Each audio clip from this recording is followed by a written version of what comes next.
أب أو أم عندهم قلق وخايفين على أولادهم من بعد عمر طويل أكيد يضيع حقهم بالإرث أو حتى بالميراث، ويدخلوا بجدالات طويلة مع العائلة الكبيرة بسبب الطمع، ويخسروا علاقتهم مع بعضهم، وتحديدا البنات بحكم انه هن بيتعرضوا اكثر لمشاكل لحتى ياخذوا حقوقهم الكامله من ورثه الاهل. وهون اكيد بتقدروا تلجأوا للحلول القانونيه. تماما. المشكلة إنه ليومنا هذا المجتمع بيتعامل مع البنت بطريقة غير عادلة. معظم الناس بيعتبروا الصبي أحق رغم إنه دينيا وجدت المساواة ما بين الأنثى والذكر. لهذا السبب اليوم خصصنا بفقرتنا القانونية لحتى نحكي أكثر عن حلول قانونية بتحفظ الحقوق، منها الهبة. رح نتعرف عليها أكثر وعن تفاصيلها مع ضيفنا بالاستوديو المحامي سامح مخلوف. يسعد صباحك. يسعد صباحكم، صباح السادة المشاهدين. كثير سعيد اني اليوم معكم مجددا للحديث عن اهم المواضيع القانونيه اللي فعلا نحن بحاجه للاضاءه عليها بمجتمعنا. يسعد صباحك. اهلا وسهلا فيك معنا لليوم. خلينا بالبدايه نحكي كيف عرف القانون السوري مفهوم الهبه. لا شك قبل الحديث عن عقد الهبه قانونيا، لا شك بان عقد الهبه إنسانيا أو من الناحية المجتمعية هي من أرقى العقود الإنسانية إن صح التعبير، المتمثل بالخير والحب العطاء المتمثل، لأن عقد الهبة هو قائم على العطاء أو عقود التبرع بدون عوض. يعني قانونيا قائم عقد الهبة على التبرع، كأن يقوم المالك بهبة العقار أو المنقولات للشخص الآخر بنية التبرع، وتقسم إلى قسمين: بعوض وبدون عوض.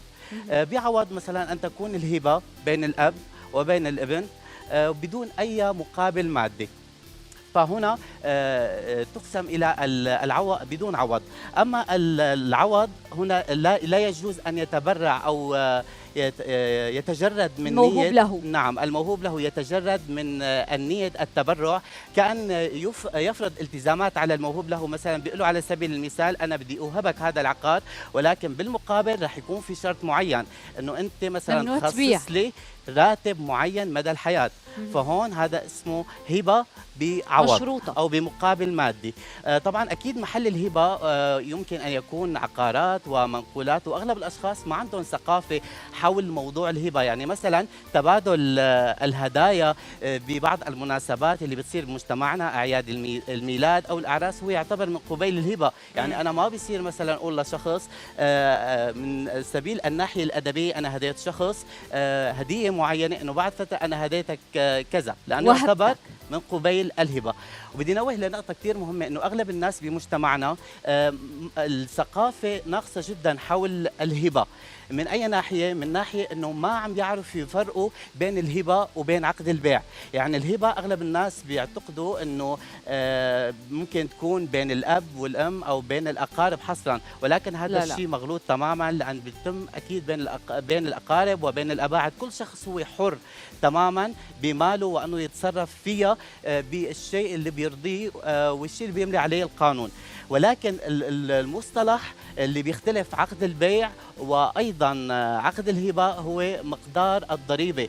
مقدار الضريبة. فعلى سبيل المثال خلينا نفرق ولو بمثال يكون بسيط عملي لحتى نقدر نوصل الفكرة لشريحة المجتمع. مثلا عقار على سبيل المثال قيمته 100 مليون ليرة سورية، فنحن لما بنتجه لعقد البيع فبتكون قيمته أو الضريبة العقارية هو 1% من القيمة العقارية أو من ضريبة القيمة الرائجة يلي هو بده يحطها بالبنك 100%. مو بالبنك. فنحن لأقلك شغلة بس لوضح نقطة، انه بالعقد البيع بتكون 100 مليون، انه 1% يعني مليون ليره سوريه، ولكن لما بيكون بالهبه فبيكون 15% من القيمه الاساسيه، القيمه الرائجه. يعني اذا بالعقد البيع بيطلع مليون، بالهبه بيطلع 150 الف ليره. فنحن شوف الفروقات القيمه او الفروقات، يعني 850 نحن عم جدل فرضي يعني لقيمه العقار، فعم تكون مئات الليرات السورية بالتهرب من هيدي القيم والفرائض الجدلية يلي نحن بغنى عنها، لأن كثير عم بيصير لغط بين مفهوم الهبة وبين مفهوم البيع بشكل عام. يعني إذا بدنا نقول ما هي الإجراءات المتبعة لحتى نحن نوثق هي الهبة، وما هي الحالات اللي نحن ممكن نتعرض لها، شو هن ممكن يكونوا؟ مثل ما تحدثنا أملي، للأسف أغلب الناس بمجتمعنا ما عندهم الثقافة الكاملة حول الهبة، وخاصة بالإجراءات. يعني على سبيل المثال 2 أصدقاء بتربطهم علاقة وثيقة جدا مثل الإخوة، ممكن يقول له أنا راح أكتب لك عقد، بيكون بمجلس بدون شهود، أنا راح أكتب لك عقد هبة بهيدا العقار، إنه بعد وفاتي أنت راح تاخذ هذا العقار. فبعد وفاة هذا الشخص فعلا بيروح بيقول انه هذا العقار هو فعلا إلي، ولكن الهبة في هذه الحالة هي باطلة تماما. لا، ما في ليش؟ شهود، ما في لأن تثبيت. الهبة هي من العقود الشكلية، والمشرع شدد فعلا على فكرة أن تكون أمام جهة رسمية مختصة. ممكن يكون الهبة تحت الضغط، تحت الإكراه، تحت المجاملة على سبيل المثال. لهيك لازم تكون دائما الهبة بالرسمية أمام الجهة المختصة، مثلا أمام الكاتب بالعدل أو أمام مديرية المالية بالعقار المنطقة المختصة. هي بالنسبة للعقارات، ولكن بالنسبة للمنقولات لا تشترط الرسمية، وإنما يكتفي تسليمها، مثلا يكون ذهب على سبيل المثال، أو بعض المنقولات يلي حددها المشرع على سبيل المثال وليس على سبيل الحصر. تماما. طيب رح نحكي عن الإجراءات اللي ممكن بتصير في حال الهبة لذكر أو لأنثى.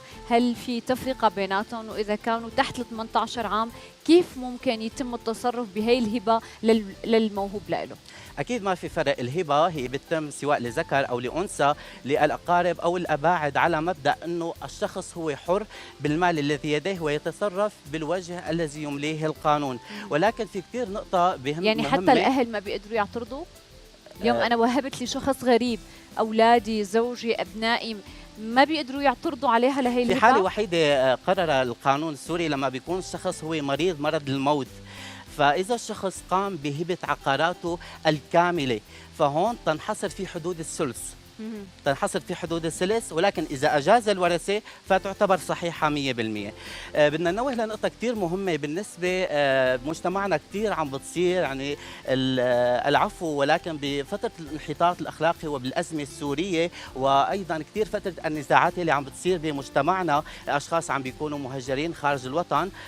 فكتير أوقات مثلا بتتواصل معي مثلا ل3 بنات على سبيل المثال، بتقلي أنا للأسف مثلا أولادي بأيادي غير أمينة وأنا في عقار باسمي، فأنا على سبيل المثال بعد وفاتي رح مثلا أخوها للأم رح يكون ضمن الورثة أو بالأحرى إخواتها، فهي بدها السبيل الوحيد إنه هي تضمن حق بناتها، وهذا الشيء يعني للبديهيات. يعني المحيط ما يرث غير الأبناء 100%. فشو هي السبيل الوحيد لحتى نحن نخفف أعباء مادية؟ لأن فعلا في أشخاص ممكن يكون حيلتهم بيت واحد ولو 90 متر. تقدر هون الأم إنها ما تورث الأهل 100%. في هون بس الأبناء. تطرق القانون المدني طبعا من المادة 454 ل 472 بالهبة، فنحن هون فيها تعمل معاملة هبة تمام للصبايا اكيد 3 وتعطيهم هبه هذا العقار بشكل كامل. ولكن في نقطه دائما بتصير بتعمل جدل، انه هي انا بنتي قاصر، فشو الحل بهذا الموضوع؟ وبدي نوه لنقطه كثير مهمه، انه الهبه دائما تحتاج الى قبول من الطرف الاخر.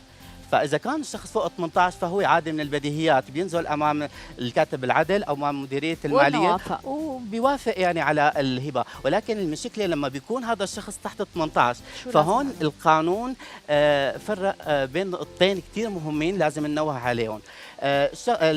الفئتين هن لما بيكون الشخص مميز، يعني بيكون عمره 10 سنوات وحتى 18، هون أعطاه القانون الحرية للتعبير والقبول. ليش؟ لأن هذا التصرف هو لصالح القاصر، تمام؟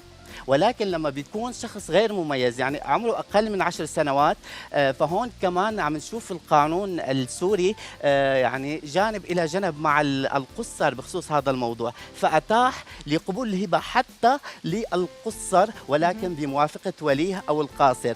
حتى بدنا نشوف إنه القانون السوري هو أعمق جدا من حيث المواضيع. يعني في كثير أشخاص بتكون امرأة حامل بتعاني من مرض في الدم، وأنا صارت صراحة للأمانة هذا الموضوع معي، فتواصلت معي فقالت لي إنه أستاذ أنا يعني أنا يمكن 90% أثناء إجراء العملية أنا رح فارق الحياة، فأنا بدي أضمن حق هذا الجنين.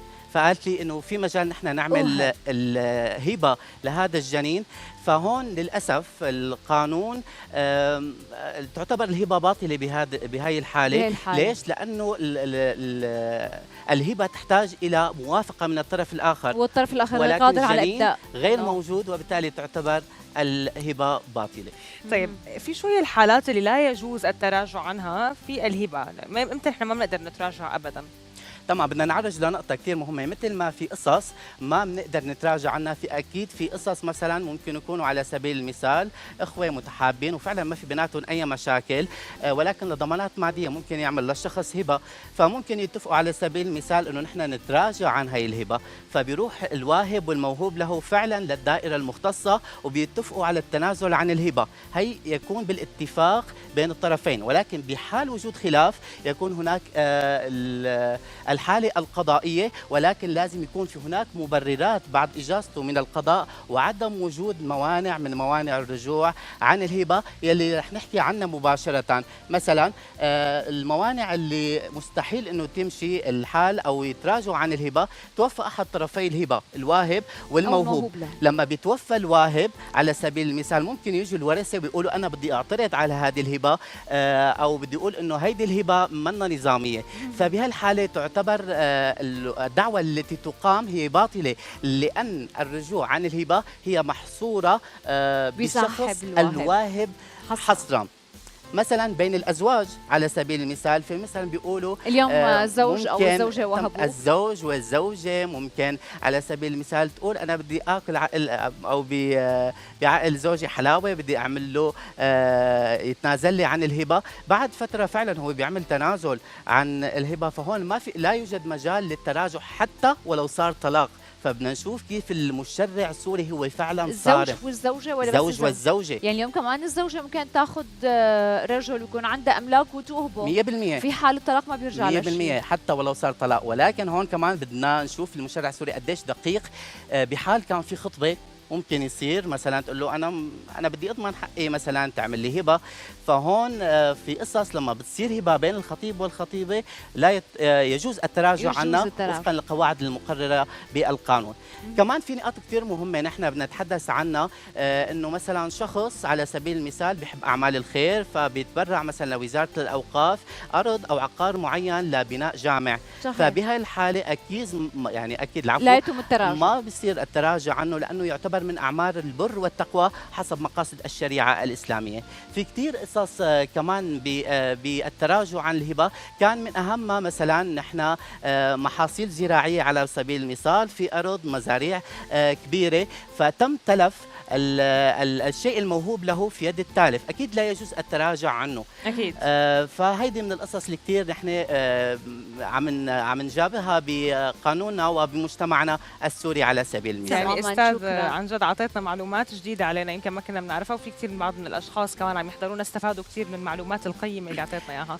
يسعد صباحك، شكرا كثير لك ونورتنا. وعن جد اذا حابب تحكي شيء كمان تفضل. انا حابب كثير كنت احكي شيء مهم بفيد كافه شرائح المجتمع، انه اكيد درهم وقايه خير من قنطار علاج. بدي انوه لنقطه كثير مهمه، كثير الناس لازم تنتبه، لانه في كثير اشخاص بعقد البيع بيتجهوا للهبه وما بينتبهوا لمساوئها من اجل التهرب من اجل الشعار المصرفي او البنكي. لهيك دائما استشيروا محامي، كونوا دائما وجه لوجه مع الاشخاص اللي فعلا بدهم يحموا لكم حقوقكم. شكرا كثير وشكرا لكم